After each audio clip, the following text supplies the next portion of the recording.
¿Todo el mundo está atento? Podemos empezar.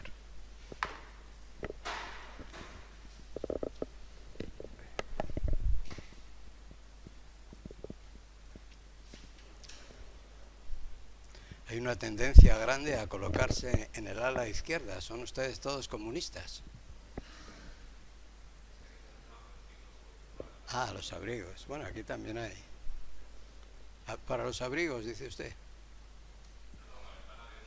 Ah, la ventana abierta, sí, está muy bien, sí. Entre un poquito de aire fresco. Bueno, vamos a empezar entonces. Habíamos quedado el último día en una situación problemática que se había desencadenado como consecuencia de, en primer lugar, la crisis del patrón dólar-oro de Bretton Woods y después toda la crisis del petróleo que le sigue durante los años 70. Esto ha motivado varios fenómenos importantes que nosotros ya hemos comentado, pero que hoy vamos a resumir de una manera sintética al inicio de este tema. Y es que, en primer lugar, el gran problema que se va a generar como consecuencia de esas dos grandes crisis del dólar, patrón dólar-oro, toda la crisis de lo que se había inaugurado en Bretton Woods se rompe unilateralmente por Estados Unidos en 1971 como consecuencia de la declaración del presidente Nixon de que a partir del 16 de agosto ya no es convertible el dólar en oro. Y por lo tanto, los países que tenían dólares ya no pueden exigir a Estados Unidos que les redima esos dólares en oro. Estados Unidos se queda evidentemente con una cantidad de oro importante, porque dice que no puede convertirlos, pero es evidente que lo que no quiere es una avalancha de conversiones. Ya Francia había conseguido convertirlos previamente, y eso había desencadenado la gran tensión que llevó a que Estados Unidos declarara la no convertibilidad. La ruptura, por lo tanto, de los pactos de Bretton Woods de un modo unilateral por el presidente Nixon significa algo más de lo que aparentemente supone. No solamente es que los países ya no pueden recuperar el oro que les corresponde como consecuencia de haber tenido dólares en sus reservas, las cuales se han generado estos dólares a consecuencia de la exportación acumulada de periodos largos durante varias décadas, de 1950 hasta 1970 aproximadamente, y que esos dólares ya no son convertibles en oro, lo cual supone que Estados Unidos ha emitido dólares en una cantidad excesiva. Si ha emitido dólares en una cantidad excesiva que le impiden ahora convertir todos los dólares que reclamen los tenedores de dólares, países tenedores, reclamen la conversión en oro, es porque Estados Unidos ha administrado mal el sistema, siendo el principal responsable de esa administración. Pero no solo eso, sino que todavía más. No solo lo ha administrado mal, sino que se ha beneficiado unilateralmente, como he dicho, en primer lugar, porque no ha devuelto el oro, y en segundo lugar, porque ha tenido la posibilidad de realizar importaciones masivas emitiendo dólares. En este sentido, los dólares son papelitos. Es decir, no hay una contrapartida real.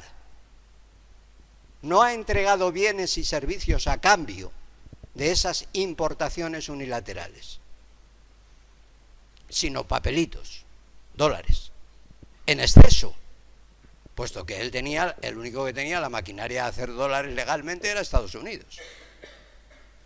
¿Se dan cuenta de esto? Esto durante 2 décadas supone una cantidad astronómica de riqueza ajena, de la cual vía importaciones se ha apoderado o se ha apropiado Estados Unidos.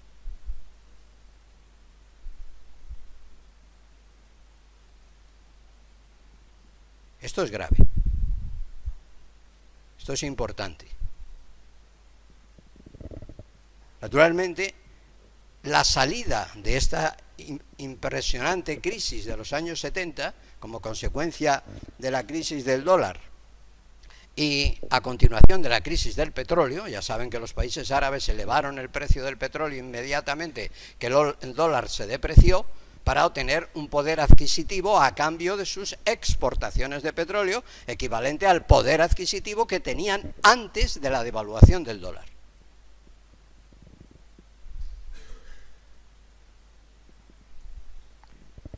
En este panorama, los países pobres tienen un gran problema. ¿Cómo se sale de la crisis? Pues ya hemos dicho que había un proceso grande de inflación. La inflación se paralizaba elevando los tipos de interés por parte de la mayoría de los países, pero el principal endeudamiento entre países también era en dólares, de la gran banca privada norteamericana. Y por lo tanto, ese endeudamiento al elevar el tipo de interés de Estados Unidos, del dólar, para paralizar su depreciación, esto motivó naturalmente que el encarecimiento de la deuda de los demás países se viera enormemente acentuado. Los países ricos, o relativamente ricos, con capacidad de exportación y capacidad tecnológica, podían exportar bienes, todavía, a pesar de todo, y con esas exportaciones seguir acumulando reservas para pagar, por ejemplo, sus créditos. Pero, ¿qué les pasaba a los países pobres? Que no tenían ninguna capacidad de exportación. Por lo tanto, si se endeudaban para sobrevivir, entonces tenían un gravísimo problema, que es que no podían devolver la deuda. Y este es el gran problema que surge en los años 80 y 90. Un cúmulo de países medianamente desarrollados o pobres, subdesarrollados, que no pueden devolver una deuda tremenda, impagable, que se ha ido acumulando como consecuencia de esta gran crisis. Se estima que la tasa de crecimiento del endeudamiento de los países pobres respecto a los países ricos va incrementándose aproximadamente en el 30% anual, y desde 1983 hasta 1990 aproximadamente se eleva a 180.000 millones de dólares el incremento de la deuda de estos países. Naturalmente, esa factura financiera además se encarece, como he dicho, enormemente a consecuencia de la elevación de la tasa del tipo de interés del dólar, que Estados Unidos administra, a su buen entender, para beneficiar lógicamente a su economía nacional, y los demás, sálvese quien pueda. Pero como la mayoría de los países se endeudan en dólares, porque claro, hay que tener en cuenta que a pesar de la crisis del dólar, el dólar sigue siendo la moneda de mayor prestigio en el mundo, entonces y ahora. Y por lo tanto, al seguir siendo la moneda de mayor prestigio, la mayoría de los países quieren tener sus créditos, sus deudas, sus estructuras financieras internacionales en dólares. Eso sigue beneficiando a Estados Unidos por ese prestigio, pero sigue perjudicando de manera mucho más acentuada a todos los países, que ya no pueden convertir sus dólares en oro, por supuesto, pero es que además sigue perjudicándoles a todos los países, sobre todo a los pobres, porque no pueden devolver la deuda. Una deuda que se va incrementando con unos intereses crecientes.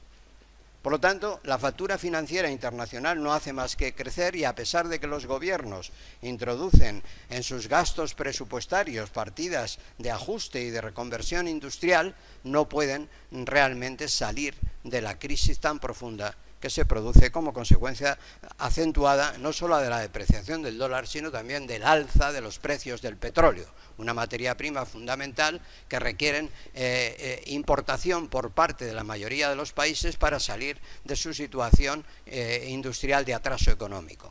Todos los países necesitan importar petróleo, unos más, otros menos, pero la inmensa mayoría de los países del mundo no son productores de petróleo. El producto de petróleo principalmente está enclavado, como sabemos, en los países árabes, que habían constituido ya en 1960 la OPEP, o la OPAEP primero, Organización de Países Árabes Exportadores de Petróleo, y después OPEP, Organización de Países Exportadores, donde se incluyen algunos países adicionales que ya no son árabes, como por ejemplo Venezuela.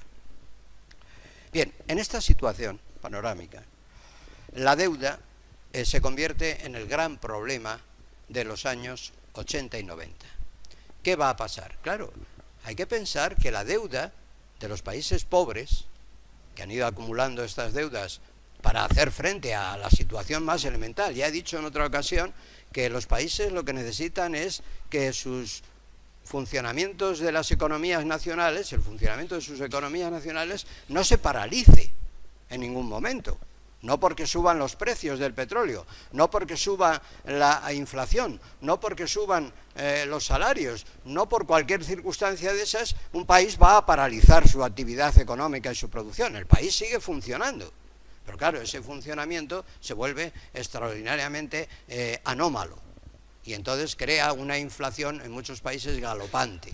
Galopante quiere decir que su propia moneda intenta recuperar poder adquisitivo, pero como no está respaldada por exportaciones y no puede recuperar su poder adquisitivo, entonces esas monedas lo que hacen es que el país entra en una fase previa o prácticamente de quiebra. La quiebra significa que un país no puede devolver su deuda, sencillamente. No tiene recursos, no exporta, no produce dólares, no recupera dólares en sus reservas y no puede devolver los créditos que haya recibido internacionalmente en dólares. Eso es la quiebra, no puede devolver sus deudas el país. Esto le ocurre en primer lugar a un país sudamericano, que es un país además limítrofe con Estados Unidos, se llama México. Y en 1982 México declara la imposibilidad de devolución de su deuda. Claro, esto crea pánico también en las estructuras bancarias de Estados Unidos, porque piensen que la mayoría de esos créditos internacionales los han concedido los países desarrollados y además los han nominado en dólares, lo cual quiere decir que incluso aunque fueran países acreedores europeos, el crédito se lo habrían concedido en dólares, a través de un endeudamiento primero del banco respecto al dólar norteamericano y después del Banco Europeo respecto al deudor internacional. De manera que toda la deuda está nominada, vamos a decir, en dólares. Y claro, si los países pobres no pueden pagar sus dólares, sus deudas, entonces nos encontramos con que los bancos acreedores de estos países van a entrar también en quiebra.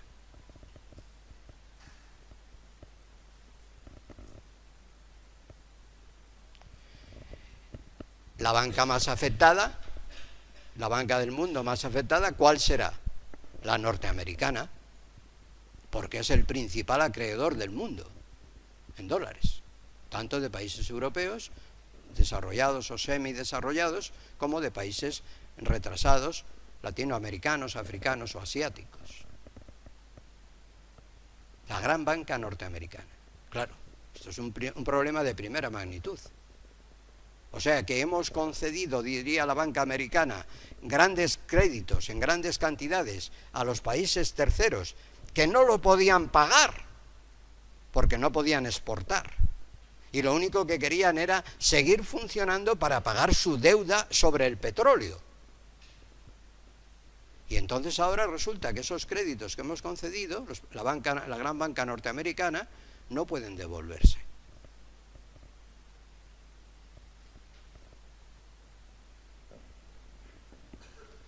Esto motiva que el jefe del Tesoro norteamericano, ministro de Economía, llaman allí secretario del Tesoro, James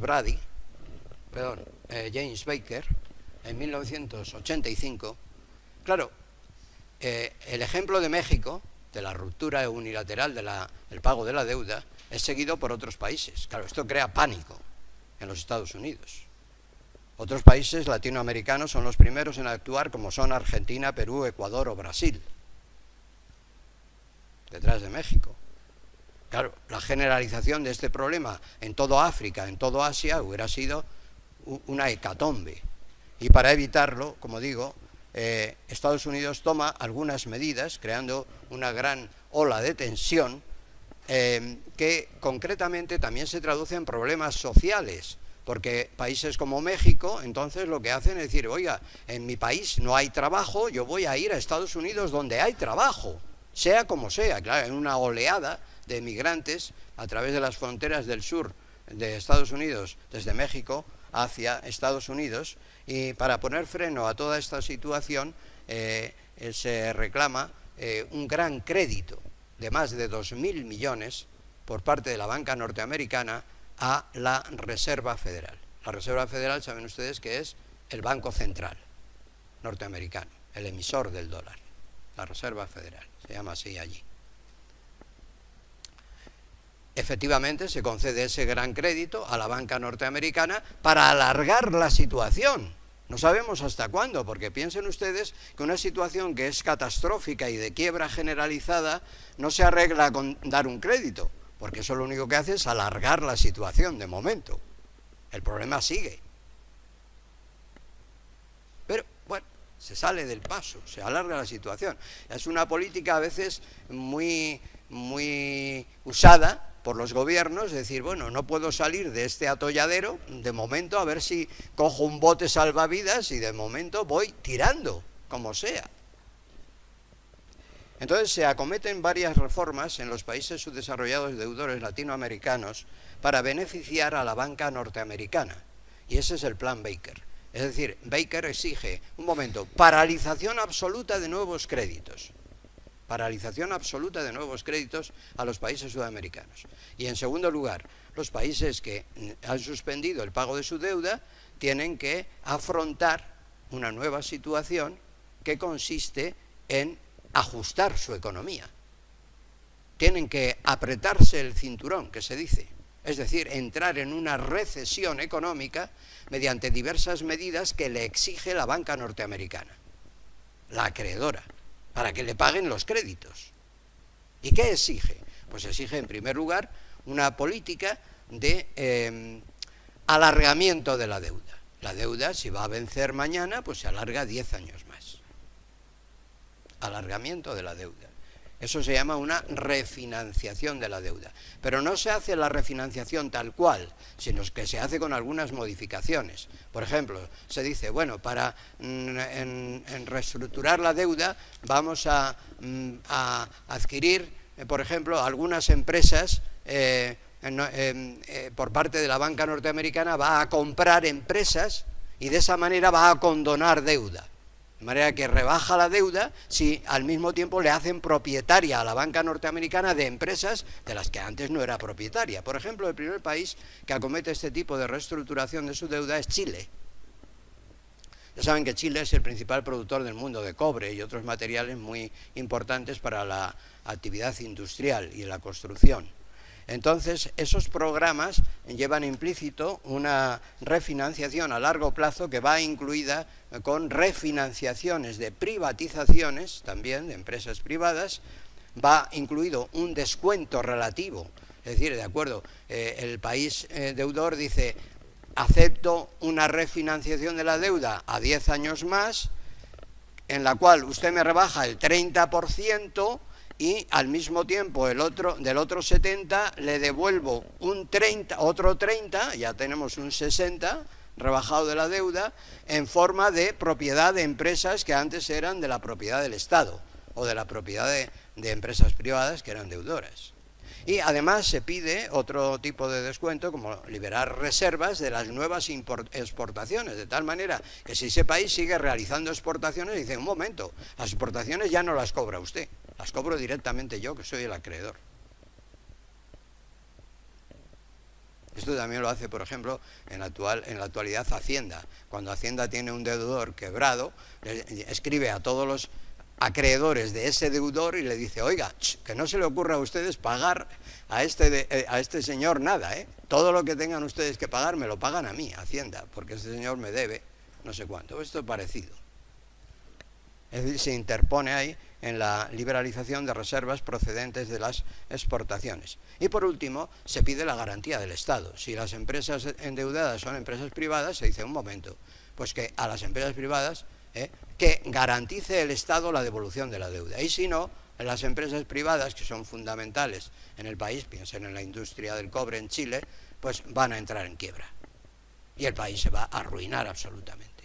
Entonces, claro, el Estado dice, bueno, pues antes de eso prefiero avalar a la empresa y la deuda, la avalo, que no significa nada más que doy una garantía de aval, que efectivamente se puede ejecutar si no se cumple la refinanciación en 10 años más. Pero bueno, se supone que en 10 años pues puede cambiar. Este tipo de políticas es lo que se llama el Plan Baker de 1985. Naturalmente, los países deudores, además de todo esto, tienen que practicar un ajuste interno. La economía nacional entra en un periodo de gastos restringidos. No se puede gastar ni un céntimo más de lo necesario. Entonces, claro, eso repercute en la educación, en la sanidad, en la estructura social, y los países se empobrecen enormemente y las clases sociales, aumenta el número de parados, evidentemente, de muchas empresas que entran en crisis, y las clases sociales se ven enormemente perjudicadas en las prestaciones del Estado. También se paraliza el crecimiento y el desarrollo económico porque no hay inversiones nuevas. Luego, si no hay inversiones nuevas, no hay creación de nuevas empresas y no hay creación de nuevos puestos de trabajo.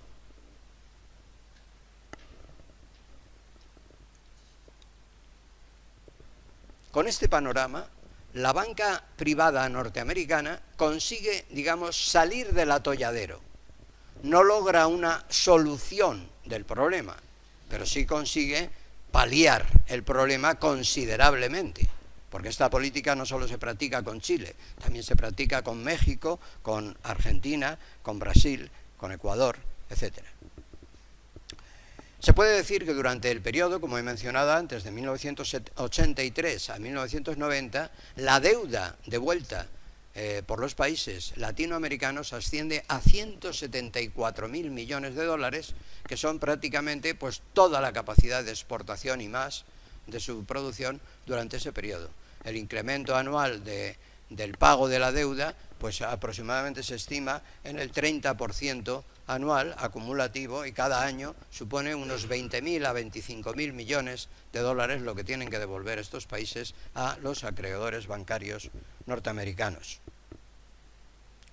Esto motiva también en Estados Unidos, decir, bueno, no solamente es que ustedes nos van a pagar y no les vamos a dar más crédito, en todo caso vamos a refinanciar el crédito existente, dicen los bancos norteamericanos en el Plan Baker, sino que además nosotros vamos a poner ahora restricciones a las importaciones norteamericanas de los países deudores, de tal manera que no vamos a importar. Si no vamos a importar, ustedes no van a conseguir tampoco exportar, y entonces no van a poder en parte devolver, pero bueno, se van a arruinar. Claro, todo esto, si se fijan ustedes, repercute en un empobrecimiento cada vez más profundo de los países deudores, en todos los frentes, los cuales además no tienen la posibilidad de salir de su situación si no surge un círculo, vamos a llamarle virtuoso, que ponga fin a esta situación a través de un crédito de alguna otra entidad. De hecho, como el problema no se soluciona, sino que simplemente se aplaza, y el proteccionismo de los países industrializados, entre ellos Estados Unidos, significa una profundización de la crisis de los países subdesarrollados, que ya no pueden exportar ni siquiera materias primas, ni alimentos básicos, agrícolas, etcétera, que es lo que producen. Entonces se crea una grave recesión en estos países, pero aún así no se soluciona totalmente el problema. Y entonces el siguiente secretario de Estado, 4 años después, Nicholas Brady, es el que propone un segundo plan en el que entre no ya la Reserva Federal a dar crédito a la banca norteamericana, sino el Fondo Monetario Internacional y el Banco Mundial, que presten a la banca norteamericana para que ésta pueda alargar a su vez la refinanciación a los países deudores y, digamos, el sistema se sostenga, no se derrumbe. Y esto es lo que se hace. Entonces, el Fondo Monetario pone, sin embargo, condiciones a esta refinanciación de la deuda y establece que solo los países pobres, incapaces de exportar y que no sean productores de petróleo, tendrán derecho a esta refinanciación por parte del Fondo Monetario y el Banco Mundial. El Fondo Monetario y el Banco Mundial ya están muy desprestigiados, porque tengan en cuenta que el Fondo Monetario nació como una autoridad en la disciplina del patrón dólar oro.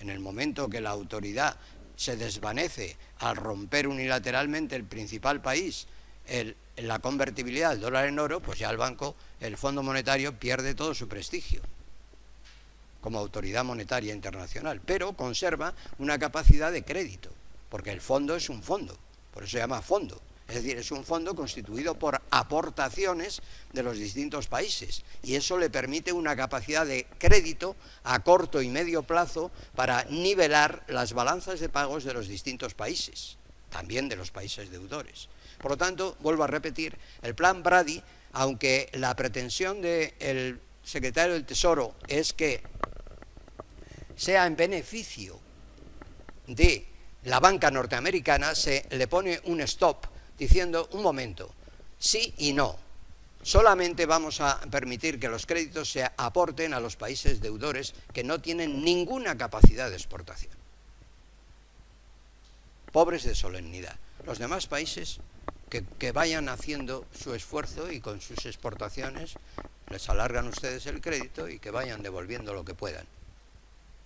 Y esos son el nuevo crédito de otros más de 2.000 millones de dólares que concede el Fondo Monetario Internacional. Según un autor que ha estudiado estos temas en profundidad de la deuda de los años 80 y 90, Vidal Villa, un profesor de la Universidad de Barcelona, ya fallecido, el plan movilizó del orden de 30.000 millones de dólares en préstamos, de los cuales 24.000 por parte del Fondo Monetario fueron aportados a partes iguales entre el Banco Mundial y el Fondo Monetario. Y el resto también aportó una parte pequeña en ayuda internacional el gobierno de Japón. Posteriormente, la Comunidad Europea también ha aportado fondos para ayudar y reestructurar la deuda y algunos países europeos han condonado parte de su deuda, de la deuda contraída por otros países terceros más pobres. Algunos países europeos, por ejemplo España, se le ha condonado a Cuba, por poner un ejemplo, la deuda que tenía establecida con España. El plan Brady ha beneficiado más a Estados Unidos que a los demás países, evidentemente, pero no ha sido suficiente. Los países pobres que más se beneficiaron o intermedios fueron, en este contexto, países no productores de petróleo, como lo eran Argentina, Costa Rica, México, Nigeria, entonces no productora de petróleo, ahora ya produce, Filipinas, Uruguay y Venezuela. Entonces no productora tampoco y ahora ya produce grandes cantidades. El volumen de deuda reestructurado ascendía a unos 100.000 millones de dólares por parte del Fondo Monetario en este segundo programa del plan Brady. El plan Brady, en definitiva, pues contribuyó de una forma activa a paliar el problema de los acreedores, sirvió para que el paro obrero en los países deudores, bueno, se frenara, digamos, la profundización de la recesión, pero se creó un modelo que hemos dicho que permitió una crítica de la teoría keynesiana, que fue el modelo de la estanflación en los años 80 y 90, que fue estancamiento con inflación galopante. Una gran inflación con estancamiento, lo cual Keynes no lo había previsto, porque Keynes decía que cuando había una inflación, por pequeña que fuera, eso reactivaba y lubricaba la actividad económica y entonces, digamos, la inversión y el paro tendían a disminuir. La inversión a aumentar y el paro a disminuir. Pero lo que ha ocurrido fue pues algo distinto, porque realmente los problemas de fondo, estructurales, de subdesarrollo de los países débiles, era un problema insolucionable en ese contexto de poner paños calientes y arreglar pequeñas cosas. Es un problema mucho más profundo de atraso industrial, de inversiones a muy largo plazo, de desarrollo tecnológico que requieren una solución de mucho más alcance. Es decir, toma aquí plena vigencia la teoría que ya vimos también del autor argentino, presidente de la CEPAL, ¿se acuerdan? Raúl Prebisch, que nos hablaba del deterioro constante de la relación de intercambio, la relación de precios entre precios de exportación y precios de importación de los países débiles, lo que exportan respecto a los precios de lo que importan, tiende a bajar, tiene un deterioro constante.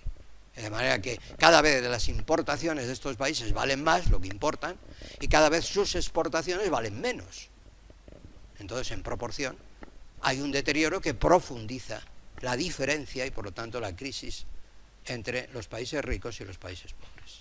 Eso se llama el deterioro de la relación de intercambio o relación de precios de exportación respecto a los precios de importación de los países pobres. La inversa es un enriquecimiento, una mejora continua de la relación de intercambio de los países ricos respecto a los países pobres. Porque, claro, sus exportaciones de los países ricos tienden a crecer en mayor proporción, económicamente, en cuantía, cualitativa y cuantitativamente, respecto a lo que crecen las importaciones que ellos realizan de los países pobres. Por lo tanto, es inversa.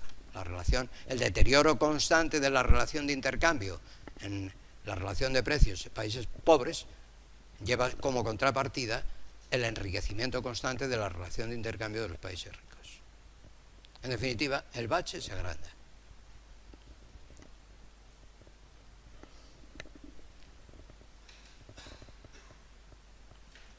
Bien, ya ven ustedes que con esto que les he explicado ahora, tienen ustedes ya una capacidad de juicio para entender muchas cosas de lo que está pasando en el mundo, también en la situación actual. Y por lo tanto ustedes ya son capaces de razonar y emitir opiniones. Y decir y juzgar lo que está bien, lo que está mal y cómo se deben hacer las cosas. En el fondo, si se fijan ustedes, no hay que saber mucho, sino simplemente tener mucho sentido común, para ser capaces de entender el esquema y razonar sobre él. ¿Sí?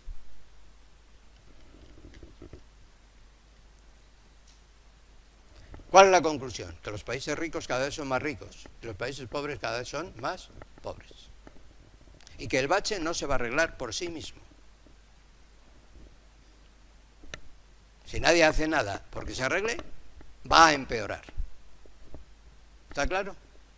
Es decir, las leyes del mercado, como muy bien dijo, pues en este sentido hubo un papa, el anterior Juan Pablo II, que hablaba de el mercado como la ley salvaje del mercado. Claro, esto es una ley salvaje, no es humana. Una ley salvaje, dejar que el mercado regule. Bueno, pues la consecuencia es seguir igual a peor. Seguir igual a peor. Luego hay que hacer algo.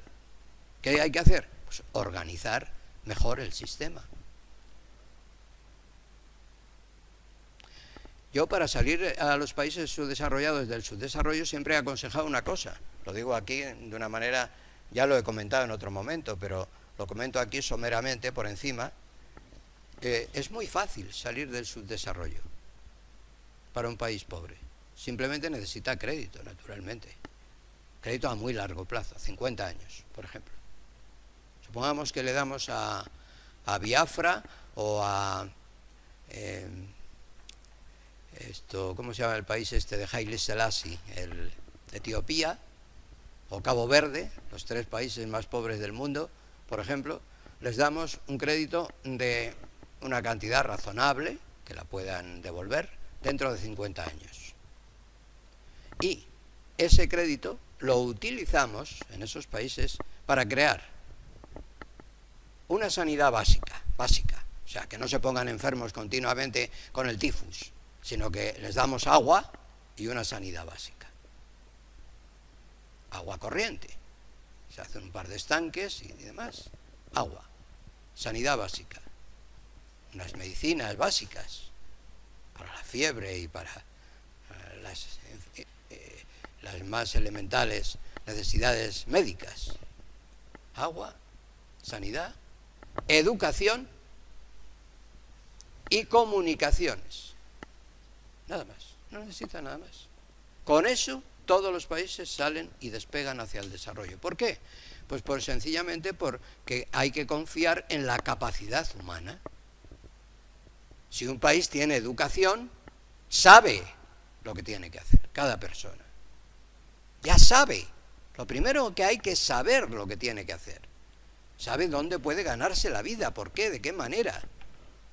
No hace falta que ese problema tan enorme que tenemos hoy en día de la emigración a los paraísos de Occidente, hay que ir a Europa, en paraísos. No, no, no. Lo que hay que hacer es crear las condiciones fundamentales para que esas personas puedan empezar a tener una mínima oportunidad de desarrollo en su propio país. Y eso se consigue, vuelvo a repetir, con un crédito a largo plazo, a muy bajo tipo de interés o sin intereses, que sirva para educación, sanidad, agua potable, que es lo mismo que sanidad casi, y comunicaciones, carreteras, puentes,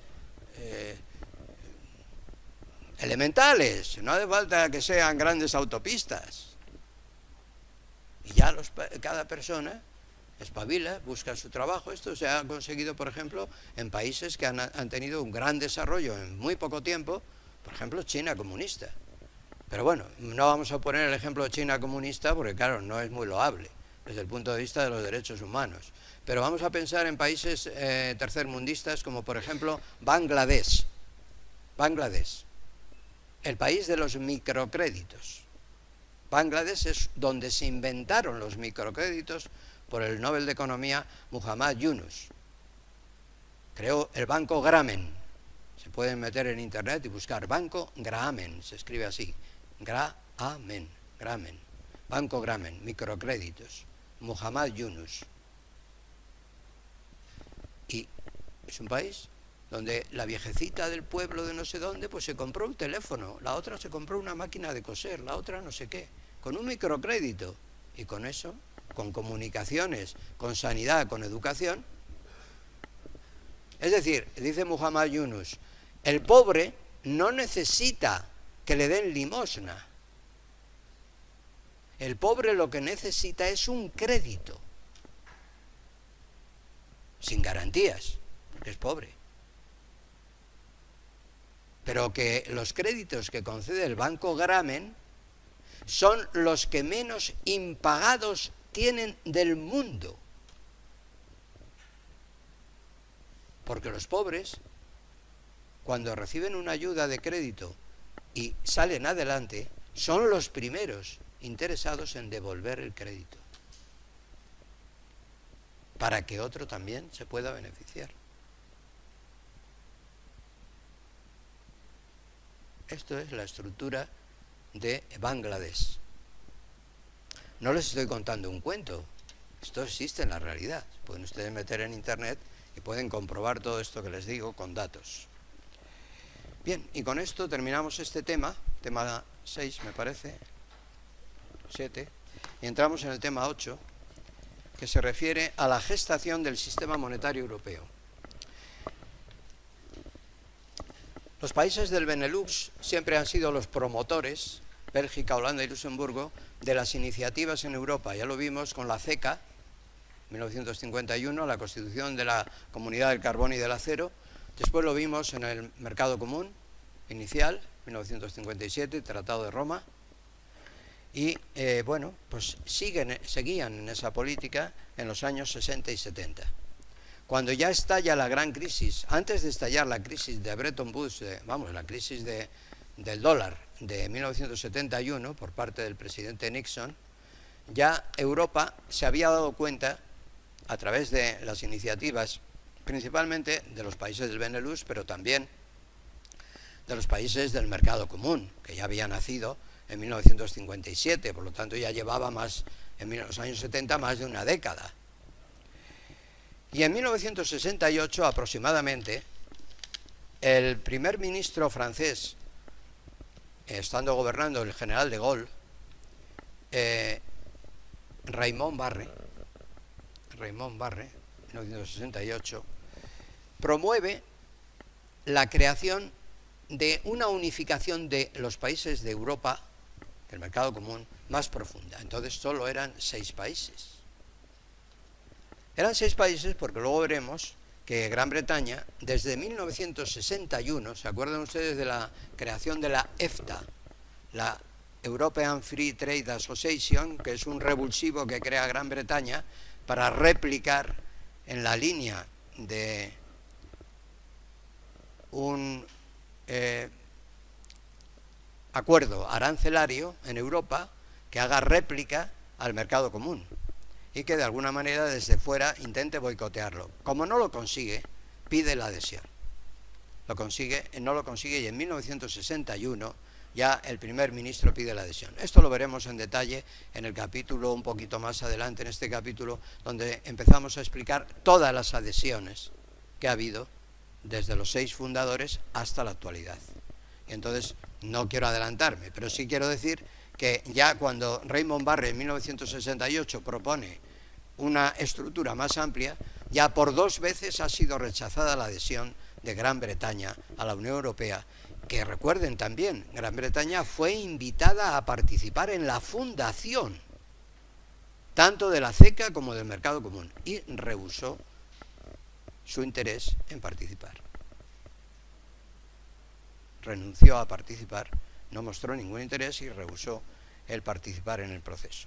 En definitiva, Raymond Barre lo que nos propone es una creación de una especie de fondo europeo que garantice el juego, el papel que está jugando el Fondo Monetario Internacional para arreglar el problema de las balanzas de pagos de los países, pero que esto se haga a nivel de los 6 países del mercado común, que, como sabemos, ya desde su fundación están abiertos a la creación de estructuras, digamos, de cesión de soberanía y adhesión de nuevos países. Por lo tanto es una estructura abierta a la adhesión de nuevos países mediante un proceso, ¿verdad?, de ajuste de las economías y de adhesión, cumpliendo unos determinados requisitos. Gran Bretaña también pide esa adhesión, como digo, en 2 veces y es rechazada.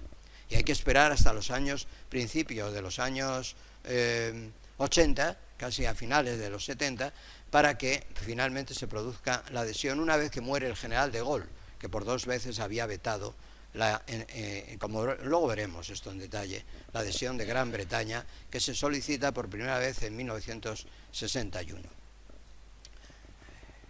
Barre lo que propone es la creación, como digo, de un fondo europeo, equivalente al Fondo Monetario Internacional, pero válido solo a nivel europeo. Naturalmente, ese fondo, bueno, pues tiene que tener cuidado con los problemas financieros, porque claro, si los intereses y los dividendos de los países y la política monetaria y fiscal son muy divergentes en los países europeos, entonces ese fondo puede ser que no sea capaz de ayudar adecuadamente a regular todas las relaciones financieras de equilibrio en las balanzas de pagos de estos países, que tienen un componente vinculado al tipo de cambio de las distintas monedas. Todavía no se ha producido ninguna unificación monetaria, y el destino de esa aproximación de las políticas monetarias, dice Barre, tiene que ir, en su informe, tiene que ir a un destino final.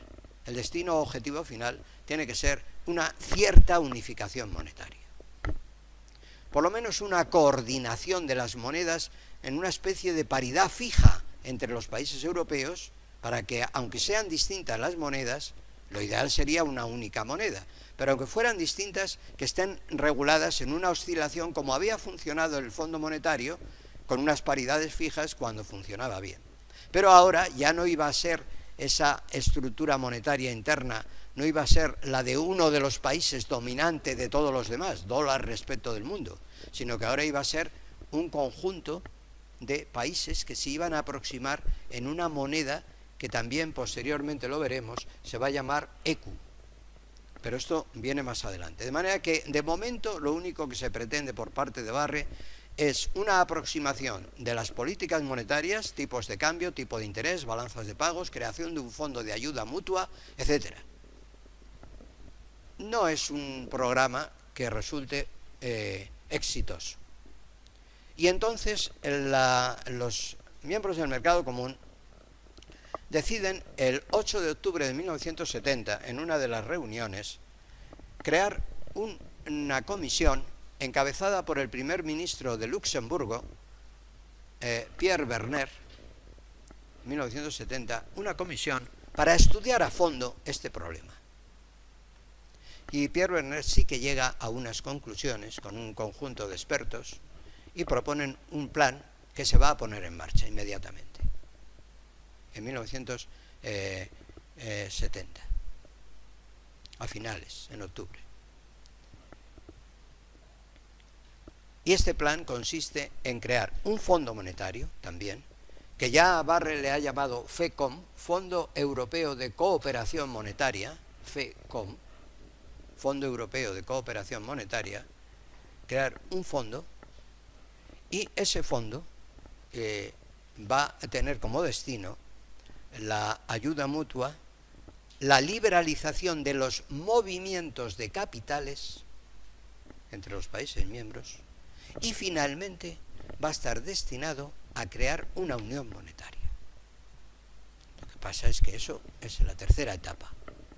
De momento, una aproximación de las políticas monetarias, una restricción de la capacidad de oscilación de las monedas entre sí, o sea que haya una estructura más fija, que eso se va a llamar serpiente monetaria. No lo he puesto ahí porque era muy largo. Serpiente monetaria. Sí, lo he puesto abajo. Serpiente monetaria. SERP monetaria. Quiere decir serpiente monetaria. Es un túnel. Quiere decir el tiempo en abscisas, en ordenadas. Las monedas, se miden las distintas monedas. Entonces las monedas fluctúan, pero fluctúan todas a la vez, en un túnel, no se salen de esta banda. Un túnel tiene dos bandas. Si quieren se lo pinto. Se lo voy a pintar.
Esa idea de Berner funciona y se crea, de hecho, pues voy a ponerme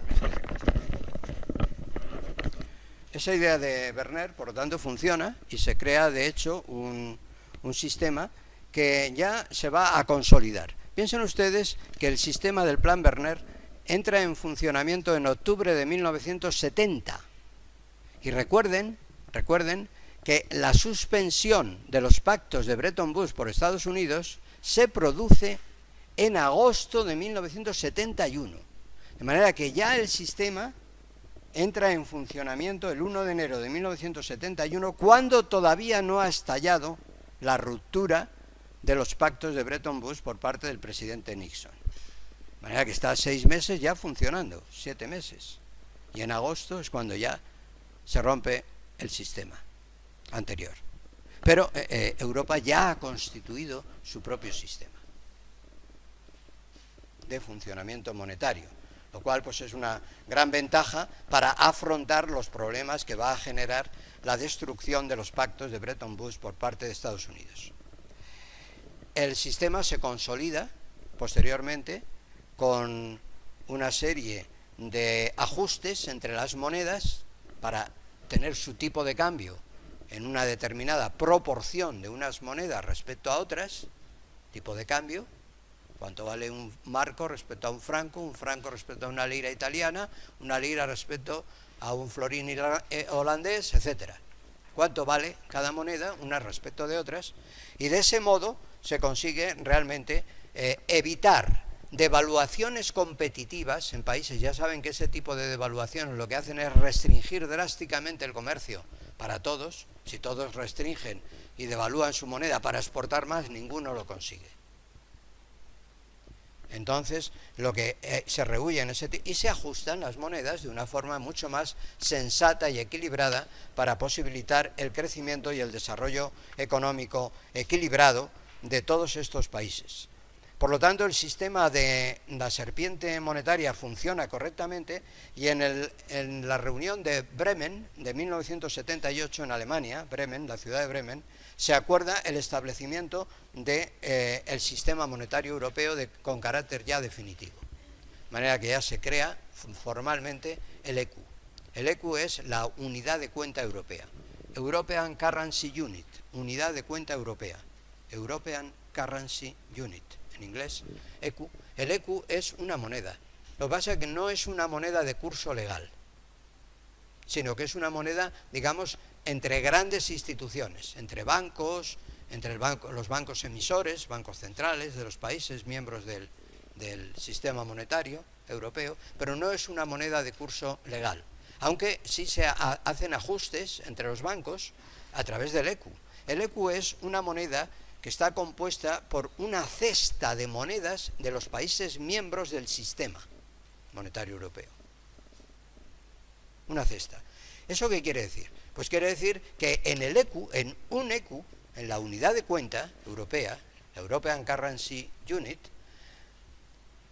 un marco pesa más que un franco. Un franco pesa más, en porcentaje, sobre 100, en una unidad. Un marco pesa a lo mejor el 30%. El franco pesa un 20%. La lira italiana un 18%. Etcétera. Incluso se introducen monedas que no forman parte del sistema. Por ejemplo, la peseta estaba incluida en el sistema del ECU, pero no formaba parte del sistema monetario. Quiere decir que el ECU es como una moneda internacional que no era de curso legal, pero sí era una moneda de ajuste entre países que formaban el ECU y era útil. De hecho, el ECU, luego, claro, a medida que otros países se fueron adhiriendo al mercado común, como ahora veremos las adhesiones, bueno, ahora no, el próximo día, entonces veremos las adhesiones, nos daremos cuenta de que al ampliar el sistema monetario europeo, entonces ya entran muchos países. Y al entrar en muchos países ya el ECU es una moneda ponderada, muy ajustada. Pero claro, no esos ajustes para formar el ECU no son siempre los mismos, van variando. ¿Por qué? Porque el peso de un país en la moneda común, el ECU, varía en función de ¿qué? Pues varía en función de la capacidad exportadora de ese país, que eso a su vez tiene que ver con la capacidad tecnológica, por eso Alemania pesa más, con la capacidad de su mercado interior. Si es más grande el país, más pequeño, no puede pesar lo mismo en el conjunto. Es decir, con la importancia de la moneda según unas determinadas variables, normalmente vinculadas al comercio internacional. Y entonces la ponderación de la estructura interna del ECU sufre lo que se llaman alineamientos, ajustes, alineamientos, para alinear todas las monedas que lo componen en la nueva proporción que corresponda transcurrido un periodo de tiempo de 6 meses, un año, etc. De hecho, durante los 15 años que duró el sistema monetario europeo desde 1978 hasta 1992, aproximadamente 91, cuando se pone en marcha el euro es el sucesor del ECU. O sea que el ECU cambió de nombre y se transformó en euro cuando se fundó el euro. O sea que no lo pierdan de vista. O sea que llueve sobre mojado, la cosa viene de atrás. Y entonces eso tuvo unos 19 realineamientos, la estructura del ECU.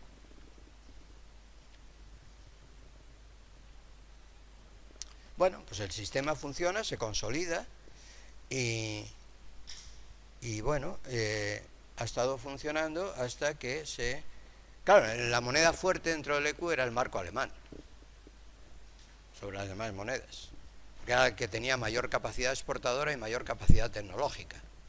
Después le seguía Francia. Durante ese periodo del funcionamiento del ECU, desde 1979 y el sistema monetario europeo, bueno, las estructuras, tengan en cuenta que en 1979 estamos, visto desde otro punto de vista, en el segundo impacto del petróleo. 1979. O sea que hay una convulsión mundial. Claro, eso significaba encarecimiento de la materia prima petróleo. O sea, estábamos en una recesión, en un ajuste internacional. O sea, que eran distintos focos. Unos intentaban salir del atolladero por un camino, otros por otro. Ya ven ustedes la panorámica mundial, cómo se complicaba, ¿no? En España, por ejemplo, los ritmos de crecimiento fueron modestos en este periodo, según dice Luis Ángel Rojo, ya fallecido anterior gobernador del Banco de España, y el paro aumentó de manera considerable en este periodo. De todos modos, hubo la necesidad de avanzar en unas políticas económicas coordinadas, pero no se tenían demasiados instrumentos para ayudarse a lo que era el desarrollo, las inversiones y el crecimiento económico. Sí, para paliar los problemas de balanza de pagos a través de estos fondos y la estructura de los tipos de cambio de las distintas monedas. Por eso, cuando ya el informe Werner surtió todos estos efectos, ya llegó en 1987, se pidió al entonces presidente de la Comisión Europea que creara un grupo de expertos, les llamaron sabios, entre los cuales estaba un español, ya fallecido recientemente, ministro de Felipe González de Economía, aunque luego se pasó un poco a la derecha, que era Miguel Boyer. Entonces estaban dentro de este grupo de expertos y para que diseñaran un plan dirigido a crear la moneda única. Entonces ese se llamó Plan Delors.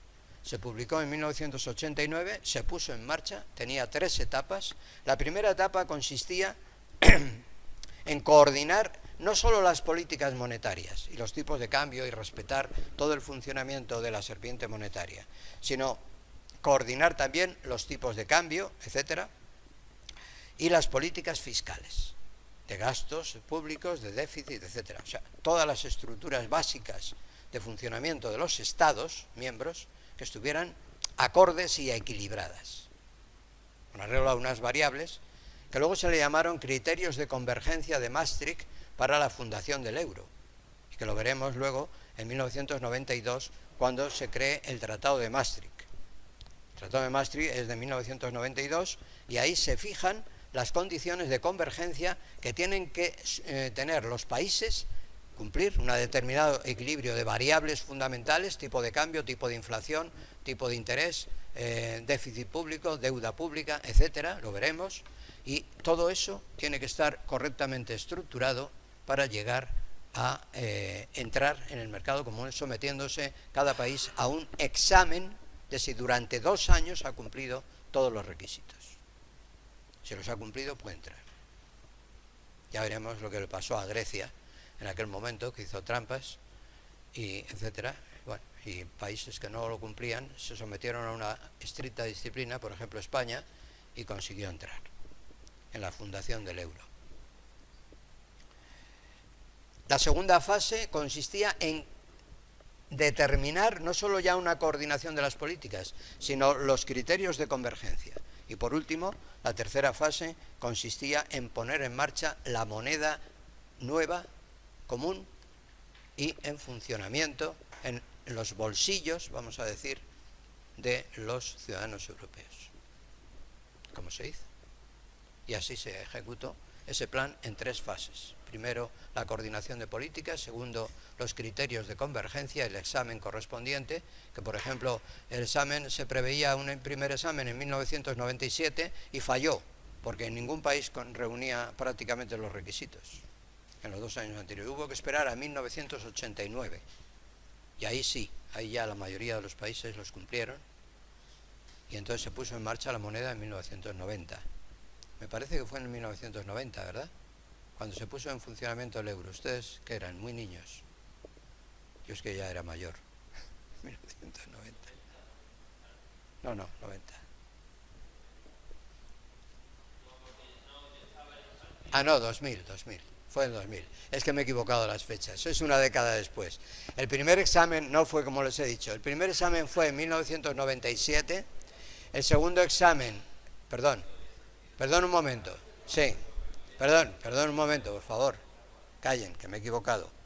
En 1997 fue el primer examen, en vez de 1987, porque si el informe Barre fue de 1992, el informe de Lors, pues el primer examen de quién cumplía los criterios de convergencia fue en el 97. El segundo fue en el 99 y en el 2000 es cuando se puso en marcha la circulación del euro, que estuvo durante 3 meses conviviendo con las monedas nacionales, por ejemplo con la peseta, pensando que en 3 meses era suficiente. Pues ¿saben lo que tardó en desaparecer la vieja moneda y ser sustituida por la nueva? Porque nadie quería tener las viejas. Las viejas no interesaban. O sea, cuando hay algo nuevo, todo el mundo quiere lo nuevo, la última moda, lo otro no interesa. Pues desapareció en 15 días la moneda antigua, en su inmensa mayor parte. Luego todavía hay gente que tiene algunas pesetas por ahí en su casa. Pero en su inmensa mayor parte el euro sustituyó a las antiguas monedas en 15, 20 días, no llegó a un mes. Bueno, pues el próximo día empezaremos a ver, ahora vamos a hacer un lapsus aquí en la unión monetaria, porque no lo he explicado todo, sino que hay que empezar a explicar las ampliaciones que va sufriendo el mercado común, Después explicaremos los tratados que van cambiando, el Tratado de Roma, y una vez que ya sepamos las ampliaciones y los tratados, entonces volveremos a coger el hilo otra vez con la moneda única. O sea que tenemos que ir dando un poco bandazos para de esa manera tocar todos los hilos. ¿De acuerdo? Nada más por mi parte, muchas gracias.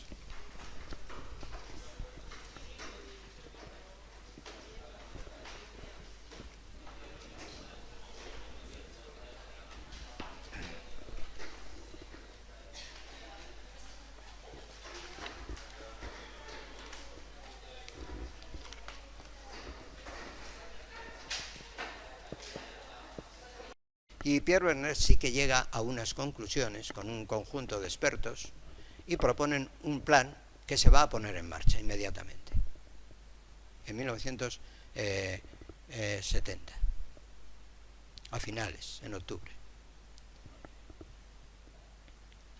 Y este plan consiste en crear un fondo monetario también, que ya a Barre le ha llamado FECOM, Fondo Europeo de Cooperación Monetaria, FECOM, Fondo Europeo de Cooperación Monetaria, crear un fondo, y ese fondo va a tener como destino la ayuda mutua, la liberalización de los movimientos de capitales entre los países miembros, y finalmente va a estar destinado a crear una unión monetaria. Lo que pasa es que eso es la tercera etapa. De momento, una aproximación de las políticas monetarias, una restricción de la capacidad de oscilación de las monedas entre sí, o sea que haya una estructura más fija, que eso se va a llamar serpiente monetaria. No lo he puesto ahí porque era muy largo. Serpiente monetaria. Sí, lo he puesto abajo. Serpiente monetaria. SERP. monetaria, quiere decir serpiente monetaria. Es un túnel, quiere decir el tiempo, en abscisas, en ordenadas. Las monedas, se miden las distintas monedas. Entonces las monedas fluctúan, pero fluctúan todas a la vez, en un túnel, no se salen de esta banda. Un túnel tiene dos bandas. Si quieren se lo pinto. Se lo voy a pintar.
Esa idea de Berner funciona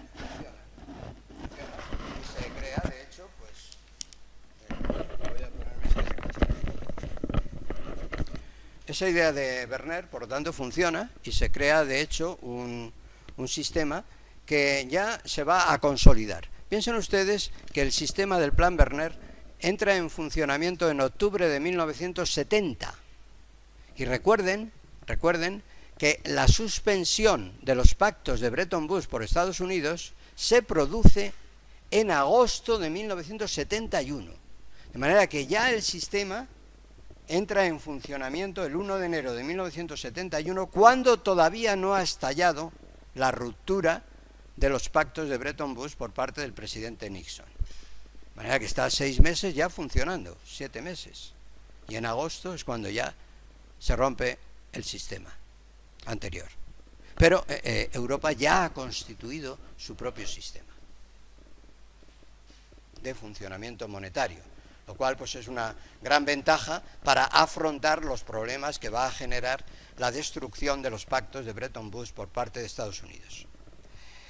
El sistema se consolida posteriormente con una serie de ajustes entre las monedas para tener su tipo de cambio en una determinada proporción de unas monedas respecto a otras, tipo de cambio, cuánto vale un marco respecto a un franco respecto a una lira italiana, una lira respecto a un florín holandés, etcétera. Cuánto vale cada moneda, unas respecto de otras, y de ese modo se consigue realmente evitar devaluaciones competitivas en países. Ya saben que ese tipo de devaluaciones lo que hacen es restringir drásticamente el comercio para todos. Si todos restringen y devalúan su moneda para exportar más, ninguno lo consigue. Entonces, lo que se rehuye en ese y se ajustan las monedas de una forma mucho más sensata y equilibrada para posibilitar el crecimiento y el desarrollo económico equilibrado de todos estos países. Por lo tanto, el sistema de la serpiente monetaria funciona correctamente y en la reunión de Bremen de 1978 en Alemania, Bremen, la ciudad de Bremen, se acuerda el establecimiento del sistema monetario europeo con carácter ya definitivo. manera que ya se crea formalmente el ECU. El ECU es la unidad de cuenta europea. European Currency Unit, unidad de cuenta europea. European Currency Unit, en inglés, ECU. El ECU es una moneda. Lo que pasa es que no es una moneda de curso legal, sino que es una moneda, digamos, entre grandes instituciones, entre bancos, entre los bancos emisores, bancos centrales de los países miembros del sistema monetario europeo, pero no es una moneda de curso legal, aunque sí se hacen ajustes entre los bancos a través del ECU. El ECU es una moneda que está compuesta por una cesta de monedas de los países miembros del sistema monetario europeo. Una cesta. ¿Eso qué quiere decir? Pues quiere decir que en el ECU, en un ECU, en la unidad de cuenta europea, la European Currency Unit, un marco pesa más que un franco. Un franco pesa más, en porcentaje, sobre 100, en una unidad, un marco pesa a lo mejor el 30%. El franco pesa un 20%. La lira italiana un 18%, etcétera. Incluso se introducen monedas que no forman parte del sistema. Por ejemplo, la peseta estaba incluida en el sistema del ECU, pero no formaba parte del sistema monetario. Quiere decir que el ECU es como una moneda internacional que no era de curso legal, pero sí era una moneda de ajuste entre países que formaban el ECU y era útil. De hecho, el ECU, luego, claro, a medida que otros países se fueron adhiriendo al mercado común, como ahora veremos las adhesiones, bueno, ahora no, el próximo día, entonces veremos las adhesiones, nos daremos cuenta de que al ampliar el sistema monetario europeo, entonces ya entran muchos países.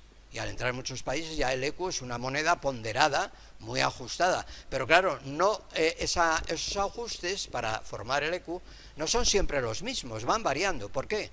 Porque el peso de un país en la moneda común, el ECU, varía en función de ¿qué?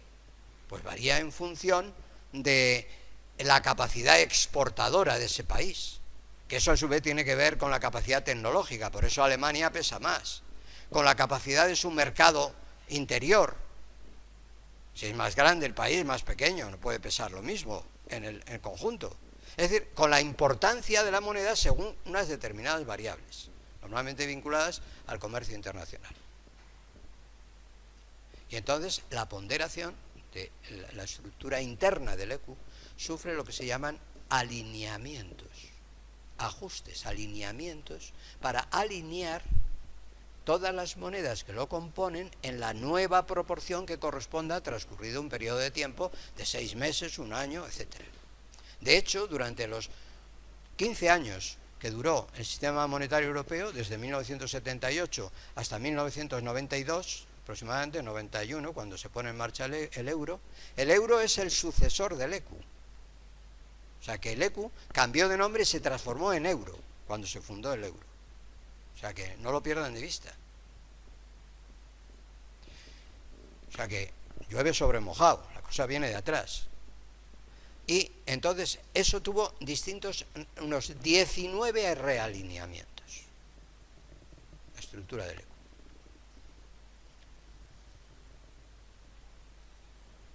Bueno, pues el sistema funciona, se consolida y bueno, ha estado funcionando hasta que Claro, la moneda fuerte dentro del ECU era el marco alemán, sobre las demás monedas, que era el que tenía mayor capacidad exportadora y mayor capacidad tecnológica. Después le seguía Francia. Durante ese periodo del funcionamiento del ECU, desde 1979 y el sistema monetario europeo, bueno, las estructuras, tengan en cuenta que en 1979 estamos, visto desde otro punto de vista, en el segundo impacto del petróleo. 1979. O sea que hay una convulsión mundial. Claro, eso significaba encarecimiento de la materia prima petróleo. O sea, estábamos en una recesión, en un ajuste internacional. O sea que eran distintos focos, unos intentaban salir del atolladero por un camino, otros por otro, ya ven ustedes la panorámica mundial cómo se complicaba, ¿no? En España, por ejemplo, los ritmos de crecimiento fueron modestos en este periodo, según dice Luis Ángel Rojo, ya fallecido anterior gobernador del Banco de España, y el paro aumentó de manera considerable en este periodo.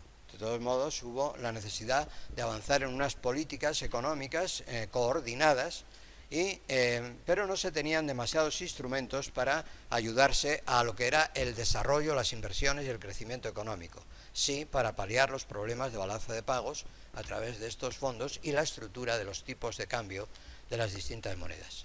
Por eso, cuando ya el informe Berner surtió todos estos efectos, ya llegó en 1987, se pidió al entonces presidente de la Comisión Europea que creara un grupo de expertos, les llamaron sabios, entre los cuales estaba un español, ya fallecido recientemente, ministro de Felipe González de Economía, aunque luego se pasó un poco a la derecha, que era Miguel Boyer. Entonces estaban dentro de este grupo de expertos y para que diseñaran un plan dirigido a crear la moneda única. Entonces ese se llamó Plan Delors. Se publicó en 1989, se puso en marcha, tenía 3 etapas. La primera etapa consistía en coordinar no solo las políticas monetarias y los tipos de cambio y respetar todo el funcionamiento de la serpiente monetaria, sino coordinar también los tipos de cambio, etcétera, y las políticas fiscales, de gastos públicos, de déficit, etcétera. O sea, todas las estructuras básicas de funcionamiento de los Estados miembros que estuvieran acordes y equilibradas, con arreglo a unas variables que luego se le llamaron criterios de convergencia de Maastricht para la fundación del euro, y que lo veremos luego en 1992 cuando se cree el Tratado de Maastricht. El Tratado de Maastricht es de 1992 y ahí se fijan las condiciones de convergencia que tienen que tener los países, cumplir un determinado equilibrio de variables fundamentales, tipo de cambio, tipo de inflación, tipo de interés, déficit público, deuda pública, etcétera, lo veremos, y todo eso tiene que estar correctamente estructurado para llegar a entrar en el mercado común, sometiéndose cada país a un examen de si durante 2 años ha cumplido todos los requisitos. Si los ha cumplido, puede entrar. Ya veremos lo que le pasó a Grecia en aquel momento, que hizo trampas, y etcétera. Bueno, y países que no lo cumplían se sometieron a una estricta disciplina, por ejemplo España, y consiguió entrar en la fundación del euro. La segunda fase consistía en determinar no solo ya una coordinación de las políticas, sino los criterios de convergencia. Y por último, la tercera fase consistía en poner en marcha la moneda nueva, común y en funcionamiento en los bolsillos, vamos a decir, de los ciudadanos europeos. ¿Cómo se hizo? Y así se ejecutó ese plan en 3 fases. Primero, la coordinación de políticas. Segundo, los criterios de convergencia, el examen correspondiente, que por ejemplo el examen se preveía un primer examen en 1997 y falló, porque ningún país reunía prácticamente los requisitos en los 2 años anteriores. Hubo que esperar a 1989 y ahí sí, ahí ya la mayoría de los países los cumplieron y entonces se puso en marcha la moneda en 1990. Me parece que fue en 1990, ¿verdad? Cuando se puso en funcionamiento el euro. Ustedes, que eran muy niños. Yo es que ya era mayor. 1990. No, 90. Ah, no, 2000. Fue en 2000. Es que me he equivocado las fechas. Es una década después.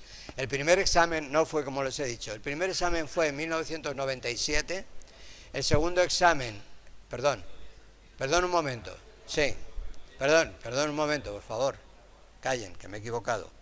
En 1997 fue el primer examen, en vez de 1987, porque si el informe Barre fue de 1992, el informe Delors, pues el primer examen de quién cumplía los criterios de convergencia fue en el 97.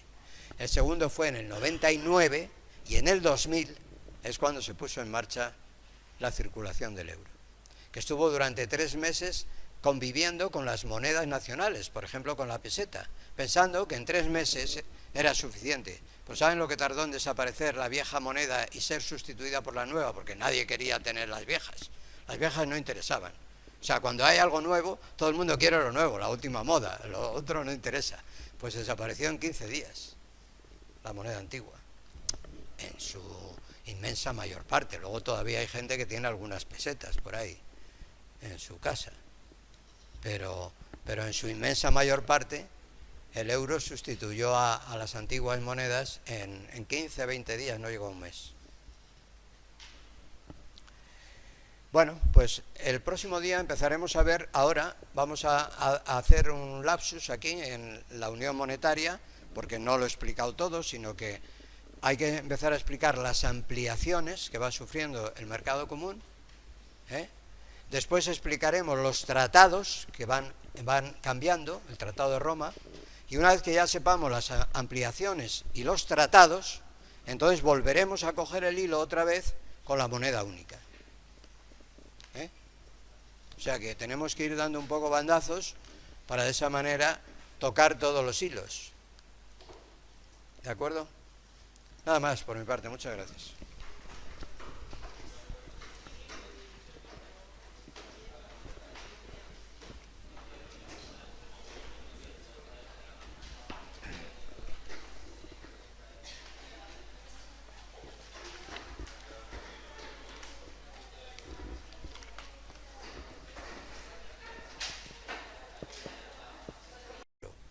Que lo veremos luego en 1992, cuando se cree el Tratado de Maastricht.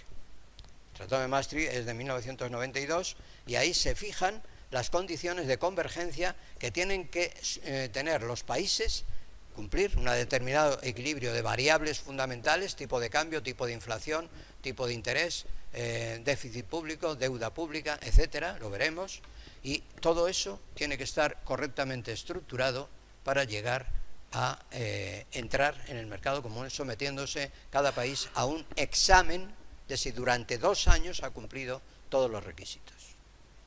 Si los ha cumplido, puede entrar. Ya veremos lo que le pasó a Grecia en aquel momento, que hizo trampas, y etcétera. Bueno, y países que no lo cumplían se sometieron a una estricta disciplina, por ejemplo España, y consiguió entrar en la fundación del euro. La segunda fase consistía en determinar no solo ya una coordinación de las políticas, sino los criterios de convergencia. Y por último, la tercera fase consistía en poner en marcha la moneda nueva, común, y en funcionamiento en los bolsillos, vamos a decir, de los ciudadanos europeos. ¿Cómo se hizo?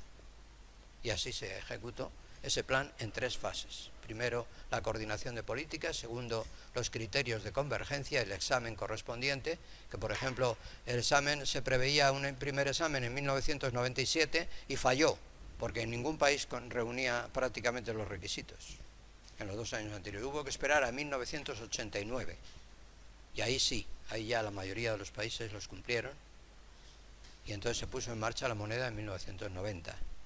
Me parece que fue en 1990, ¿verdad? Cuando se puso en funcionamiento el euro. ¿Ustedes qué eran? Muy niños.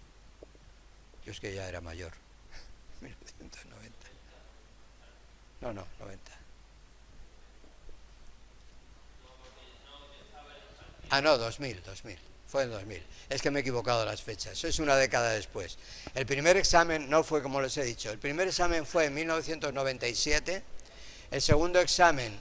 Perdón un momento. Sí. Perdón un momento, por favor. Callen, que me he equivocado. En 1997 fue el primer examen, en vez de 1987, porque si el informe Barre fue de 1992, el informe de Lors, pues el primer examen de quién cumplía los criterios de convergencia fue en el 97. El segundo fue en el 99 y en el 2000 es cuando se puso en marcha la circulación del euro, que estuvo durante 3 meses conviviendo con las monedas nacionales, por ejemplo con la peseta, pensando que en 3 meses era suficiente. Pues ¿saben lo que tardó en desaparecer la vieja moneda y ser sustituida por la nueva? Porque nadie quería tener las viejas. Las viejas no interesaban. O sea, cuando hay algo nuevo, todo el mundo quiere lo nuevo, la última moda, lo otro no interesa. Pues desapareció en 15 días la moneda antigua, en su inmensa mayor parte. Luego todavía hay gente que tiene algunas pesetas por ahí en su casa, pero en su inmensa mayor parte el euro sustituyó a las antiguas monedas en 15, 20 días, no llegó a un mes.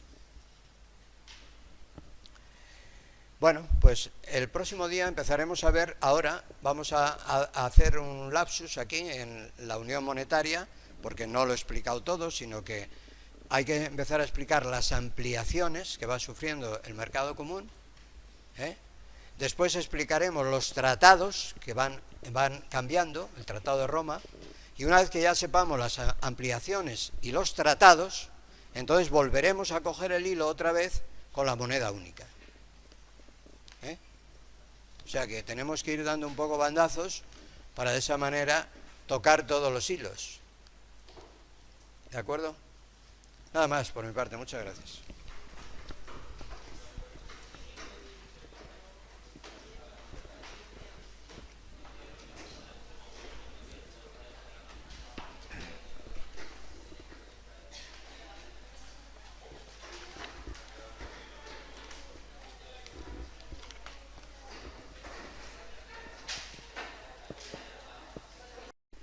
En su casa, pero en su inmensa mayor parte el euro sustituyó a las antiguas monedas en 15, 20 días, no llegó a un mes.